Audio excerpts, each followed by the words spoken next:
Well, I gotta shoot this weekend. I'm directing a spec commercial for Death Wish Coffee. We're gonna see how it goes. It's about Vikings and a Yeti. Um, the premise is about this teenage Viking has his first sip of Death Wish coffee and goes absolutely berserk for more, terrorizing his whole family.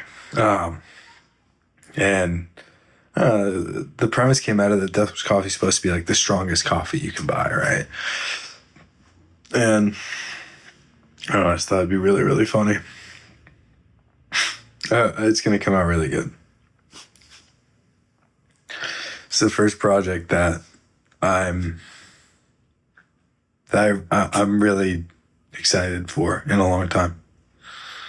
You know, since when we shot this sitcom I created called Class Act, and it was about these 6 college students, 3 girls, 3 guys, like friends, living in an apartment building on top of each other, and all the drama that comes from that being real college students, more like an R-rated PG-13 version. And that was a lot of fun. We filmed the full 30-minute episode, half-hour episode. I directed the whole thing. 7 days of shooting.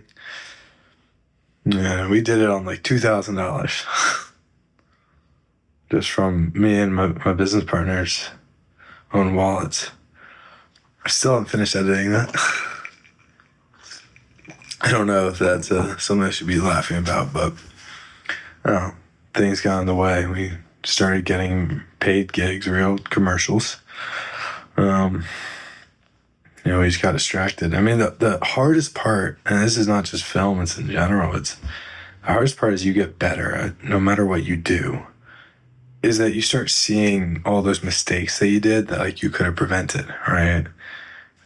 Especially when you're editing. You see every single one, and as time passes and you get better, it gets really hard to edit things that now that you could have done so much better back then. I think that's the problem with the sitcom, where there's some really funny moments and there's some clips that will do very well, that people will really enjoy. And I think the concept people would really enjoy. It's just the execution, the directing, some of the writing. I didn't realize you needed transitions between scenes. So that was 1 year ago, almost to the date. We filmed it all the way across like that last week of March or so. Today it's almost April 1st. It's crazy. Fuck. I got like 3 more weeks left of school. 4, I guess. But 4 more weeks left of school, and then I'm done. Well, my parents would love it if I went to grad school. But as I like to say, I'm trying to do everything I possibly can to not have to go to grad school. And I think I'm working towards something. I really do. Sometimes the failure gets hard because it's over and over and over again. And it's really hard to fail and put all your time into something and not see the results. And it's really hard to get right back up and do it again. And sometimes that's really hard on me. But other times it's just, I realize if I wasn't doing it, I wouldn't be working towards my goal of, becoming a movie director. Directing these movies I've had in my head for years, and these stories that I'm so passionate about. It's weird. I just I can't imagine some other kind of career. Besides that, it's almost like I have to do that. And then I can start expanding, then I can go into these other dreams too. But that's my foundation. If I do that, I will be happy the rest of my life. I think that's what I'm starting to realize. So, that's good. I've been writing my honors thesis almost every night. It's due on the 15th of April. And that's, well, it's called Dual. I mentioned that in the last episode, but that's coming out really, really cool. I'm becoming really excited about it. You know, maybe maybe I think it's too good. You know, like where I think it's better than it is. Maybe. I'm also not a fool. Like, I understand that there's a lot of mistakes and problems with it that I want to fix. I got a great advisor on it, Benjamin Fram. He's been meeting me almost every week, helping me write it, work on it, edit it, everything. And you know, he's like, "Well, I like what you're doing here. Maybe how about you try this, you know, etc." And it's been really nice. It's been great to have somebody in your corner, you know, while you're doing this huge, long thing. I mean, hell, I started Duel when I was 16 years old. I'd watched, I don't know if anyone else, he's popular, yeah, of course, but people my age don't read anymore, so who knows. But Charles Bukowski, I don't know, hopefully someone sees this and recognizes him. But I became a huge fan of him when I was like 16 years old. I was reading, you know, Ham on the Rye, Women, his short stories, his poems, etc. Post Office was really good too. And I just became obsessed with him. I started like watching all his interviews. I was looking up, you know, his advice on being a writer and so forth. And I somehow went down a rabbit hole. I found this old ass interview of him talking to this reporter about this guy he met one night. And the title of the video was "The Man with the Gun." The man with the gun. And it was about Charles Bukowski telling the story about this guy he met one night while he was out parading with his pals, getting drunk, wandering around the streets, and they ended up picking him up just on the street. And they all go back to their friend's apartment. They're getting drunk, hanging out, right? It's really late. Everything's closed. And him and this guy start getting an argument over Vietnam. This occurred in like the early 70s, I believe. And the guy ultimately ended up pulling a gun on him.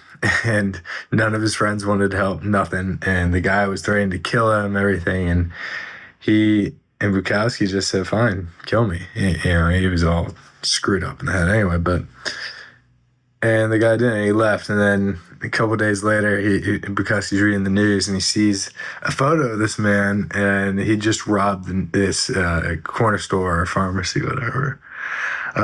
But after I saw this interview, I was like, "This is an amazing story. This is great." And I wrote down the entire transcript. I didn't realize you could access a transcript on YouTube. So instead, I watched the video and I wrote down what the subtitles were saying. And I was like, there's some errors, you know, random words that would pop up. And so I was like inserting my own stuff. And then I had this like, you know, 4-page document of the story told through Bukowski's voice. And then I sat down, I rewrote it for like a 10-page short story. And then that turned into like a 50-page short story.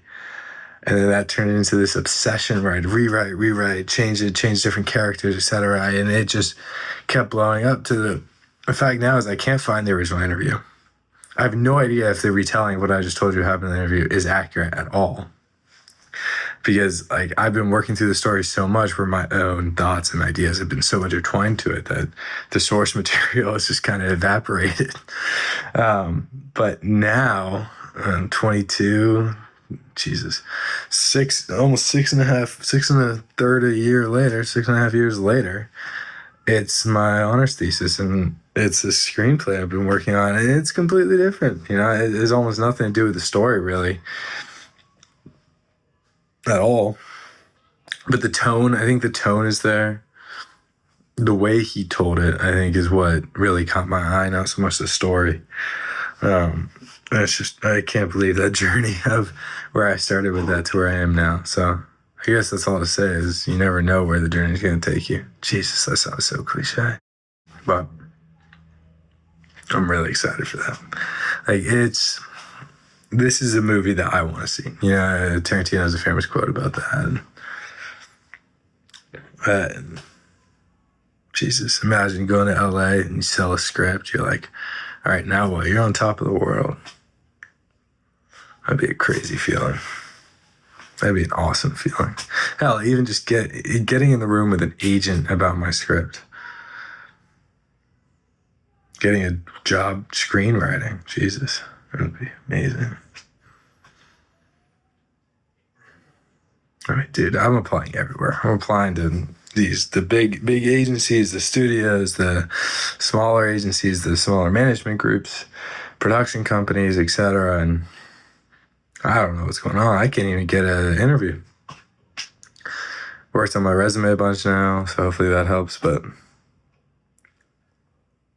I don't know what's going on.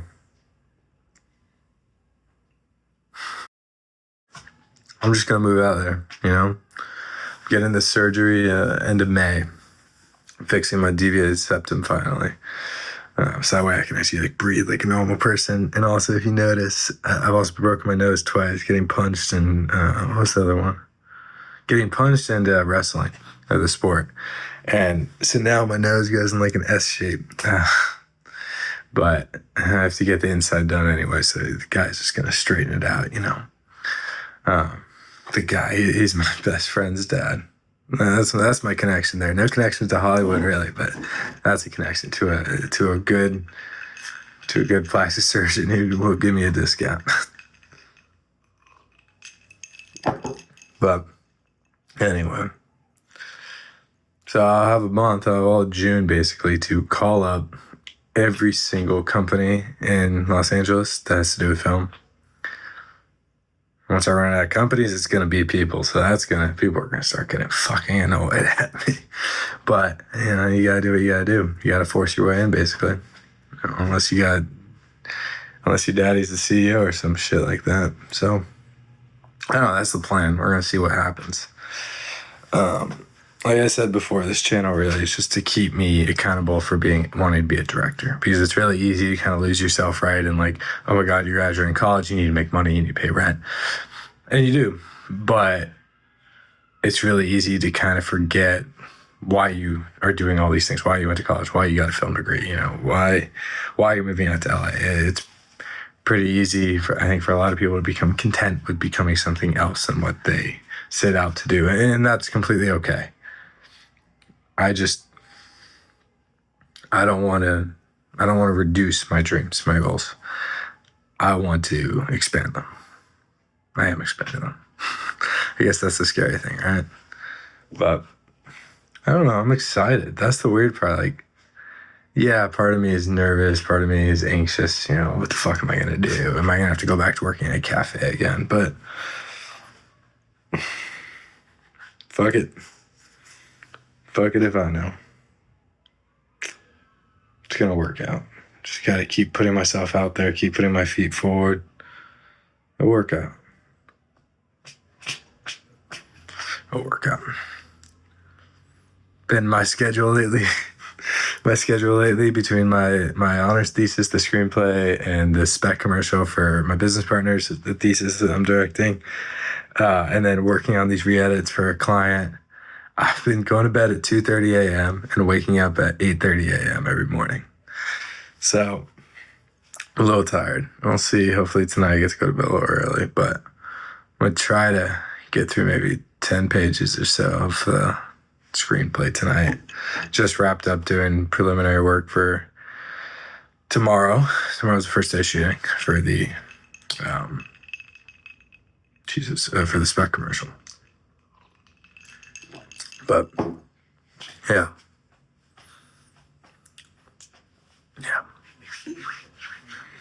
Shit's wild. We're fucking in two different wars right now. Shit's fucking wild. Anyway. All right, that's enough for today.